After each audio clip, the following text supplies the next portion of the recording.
Hello बच्चों। Welcome to कमाउथ classes.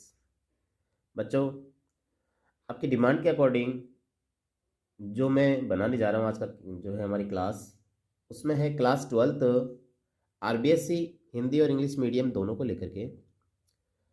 Paper का भी पैटर्न आया नहीं है वैसे, लेकिन इसमें हमारे नया एक टॉपिक जुड़ा है जो है एक्सप्लेनेशन।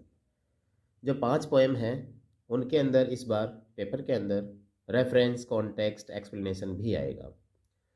तो इसी को लेकर के मैं आपके लिए एक नई क्लास लाया हूँ जो एक्सप्लेनेशन को लेकर के है। देखो, जब भी कोई पोएम का हम एक्सप्लेनेशन करेंगे तो देखिए, आप बात ध्यान रखिएगा, उसमें हम नंबर 1 इसमें देंगे रेफरेंस।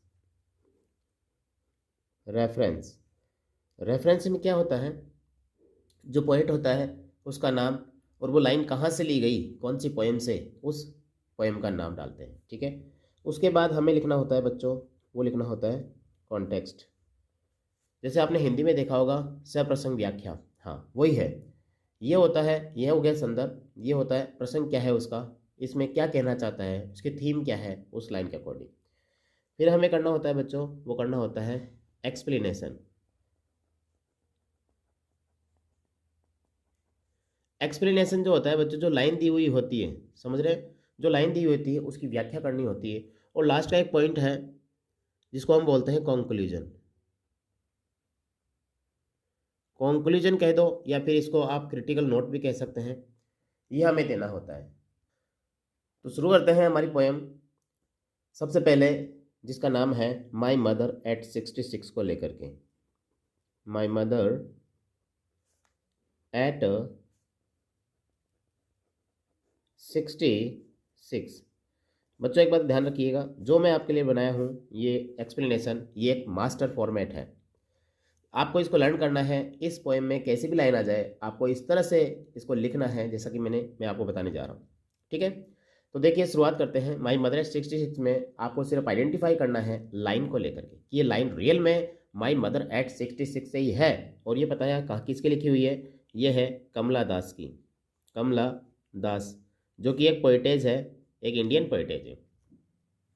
तो लिखते हैं सबसे पहले इसमें रेफरेंस क्या है इसका।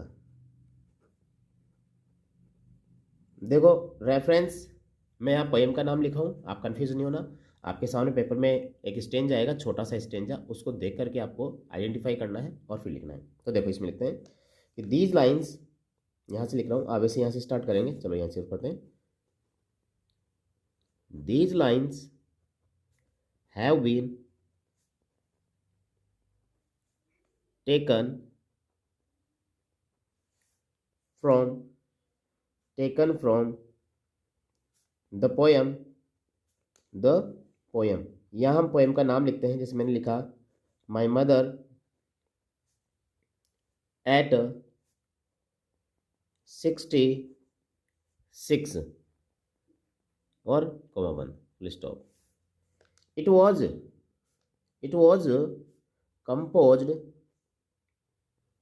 composed by the great. देखो, ये कमलादास पोइटेज है, एक होता है पोएट, एक होता है पोइटेज, कवि और कवियत्री। ठीक है। The great poetess, TESS, yes, the great poetess Kamala Das. Kamala Das. तो देखिए, ये हो गया क्या हमारा, ये हो गया बच्चों, जी हाँ, ये रेफरेंस हो गया है कि ये जो लाइन है, पंक्तियां जो है, लाइन जो है, ये एक कविता है माई मदर एट 66 उससे ली गई है। और ये जो कविता है ये एक महान कवयित्री कमला दास के द्वारा लिखी हुई है। समझ गए? आगे चलें, आप इसका स्क्रीनशॉट ले सकते हैं। ओके, देखिए, रेफरेंस के बाद हमें क्या लिखना होता है, इसमें आता है इसका कॉन्टेक्स्ट। तो यहां पर हम लिखेंगे इसका कॉन्टेक्स्ट, यह डाल रहा हूं मैं कॉन्टेक्स्ट। इंपॉर्टेंट ये है, सभी कविताओं के अंदर, सभी जो पोएम होती है हमारी, उन सब में, चाहे वो माई मदर एट 66 हो, चाहे रोड साइड स्टैंड हो, चाहे और कोई सी पोएम हो, एंड जेनिफर टाइगर हो, सिर्फ आपको यहाँ कविता का नाम और यहाँ पर उसके कवि या कवियत्री का नाम बदलना होता है। ठीक है। ओके, आगे चले।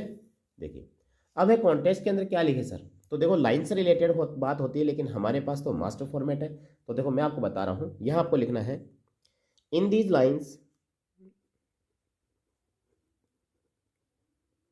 in these lines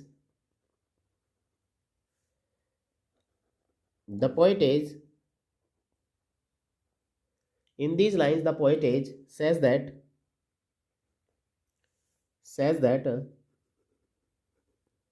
क्या मतलब है कि इन पंक्तियों में कवियत्री कहती है कि, says that कहती है कि, क्या कहती है इसको देखते हैं, एक मिनट थोड़ा, ओके। says that कि सी वॉज वेरी पेनफुल, क्या सी वॉज, ये कविता जो है आपको पता है ज़्यादा पास्ट में लिखी गई थी, हाँ, तो सी वॉज वेरी पेनफुल। हाँ, हैंड राइटिंग अच्छे समझ में आ जाएगी आपको, बहुत ईजी में लिख रहा हूँ मैं, ऐसी बात नहीं है, आपको अच्छे से लर्न करना है। सी वॉज वेरी पेनफुल क्यों होती है, टू सी हर, क्या थी, अपनी माँ के साथ गई थी वो, है ना, तो हर मदर, अब क्या था, हर मदर्स फेस व्हेन, क्या था कि वो अपनी माँ के साथ जो है कोचिंग जा रही थी, आपको पता है पोएम का थोड़ा हिंदी आपको मालूम होगा, तो अपनी माँ का चेहरा देखती है और उसको देख कर ही क्या हो जाती है, थोड़ी पेनफुल हो जाती है। Her mother's face when she was going, जब वो जा रही थी कहाँ पर, टू कोचीन, जब वो कोचीन जा रही थी उस अपनी माँ का चेहरा देखती रास्ते में, और क्या हो जाता है, वह थोड़ा दुखी हो जाती है। किस लिए जा रही थी कोचीन, फॉर फर्दर स्टडी, वह आगे की पढ़ाई के लिए वो कोचीन जा रही थी। अब क्या लिखे इसमें सर कॉन्टेक्स्ट में, और ऐसा क्या आना चाहिए कि ये क्लियर हो जाए, तो देखिए एक लाइन और डालते हैं, बट कोमा कर दो चाहिए कैसे, बट किंतु सी, मतलब जा रही थी, अपनी माँ का चेहरा देखा, दुखी हो गई और अपने आप को डाइवर्ट किया उसने, है ना, बट सी क्या किया उसने, सी डाइवर्ट्स, क्या करती है अपने आप को डाइवर्ट्स, या फिर ट्राई टू कर सकते हो यहाँ पर, इसको देखो इस लाइन थोड़ा सा हटा देता हूँ यहाँ से, हाँ बिल्कुल बिल्कुल, देखो सही लिखवाऊंगा ऐसा नहीं, बट सी ट्राइड, उसने कोशिश की, टू डाइवर्ट, अच्छा रहेगा, टू डाइवर्ट, अपना ध्यान हटाना होता है ना, हाँ, हर अटेंशन, अपना ध्यान जो था उसको हटाने की कोशिश की, हर अटेंशन बाय, कैसे, लुकिंग, कहाँ देखा उसने, बाहर की तरफ देखा था, ठीक है, तो बाय लुकिंग आउटसाइड, बाहर की तरफ देखा और अपना ध्यान उसने हटाया। तो देखो बच्चों कैसा है, ये कॉन्टेक्स्ट हो गया। अब इस कॉन्टेक्स्ट के अलावा जो है अब लिखेंगे हम, वो लिखेंगे इसका एक्सप्लेनेशन, तो उसको देखते हैं आगे, ठीक है, चले, ओके। तो देखिए एक्सप्लेनेशन लिखते हैं इसमें, EXPLANATION, इसमें स्पेलिंग का भी आपको ध्यान रखना है, कई बार एक्सप्लेन कर दे LAIN करते हैं, वो गलत हो जाता है, ठीक है। एक्सप्लेनेशन में क्या लिखते हैं, द poetage says that, क्या कहती है, कवियत्री कहती है कि when she was going,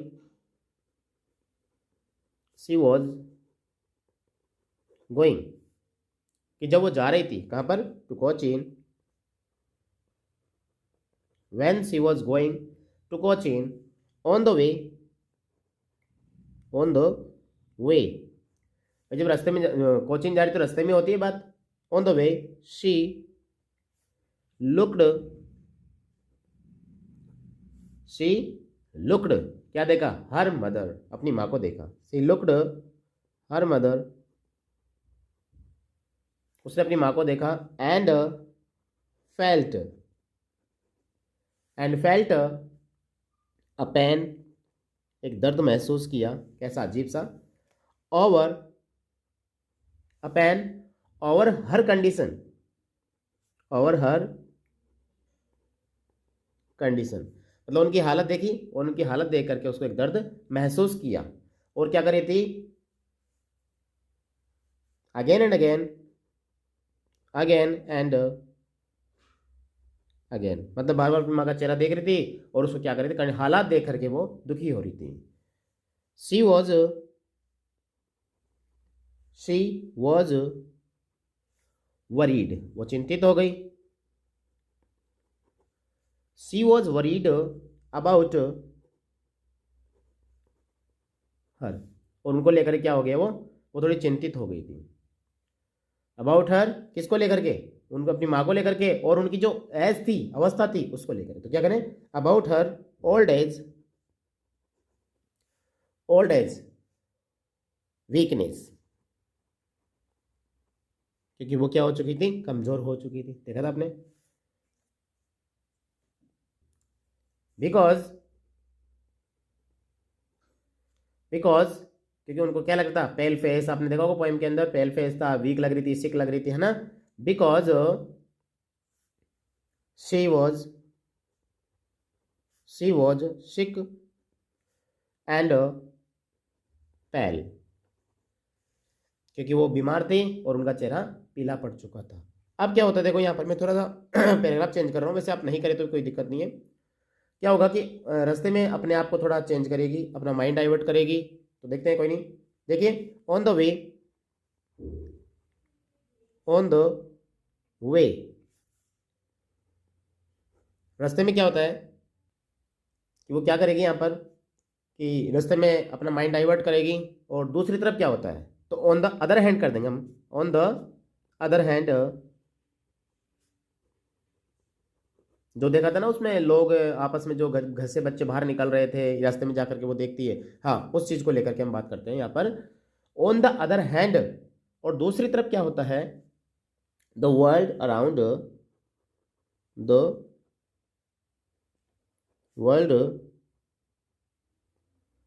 around, पूरा संसार जो था, एक ही आएगा, sorry, AROUND, the world around, पूरा संसार होता, was going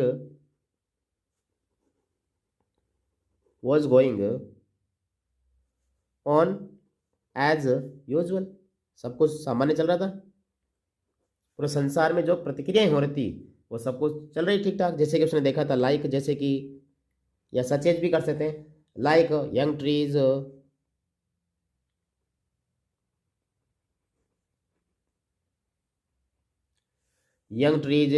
and young trees sprinting था ना, हाँ, वो रनिंग करते बैक साइड में, कोई दिक्कत नहीं। यंग ट्रीज एंड एंजॉइंग, या कर सकते हैं मेरी चिल्ड्रन, यहाँ पर सकते हैं, एंड मेरी चिल्ड्रन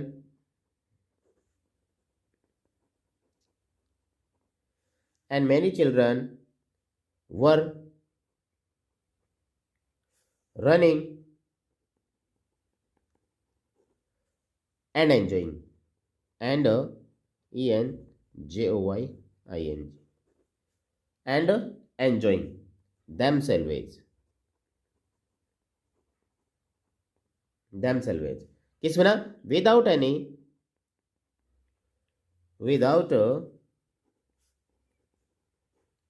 एनी वरीज, और क्या था, और या साथ दे सकते हैं पेनफुल फीलिंग्स, जैसा कि पोएटेज महसूस करती, पेनफुल फीलिंग्स। और इसमें ज़्यादा कुछ नहीं लिखेंगे, यहाँ पर यही बात आती है कि पोएटेज जो है बाहर भी देखती है, डाइवर्ट करती है, उनको देख करके वो भी थोड़ा महसूस करती है यहाँ पर।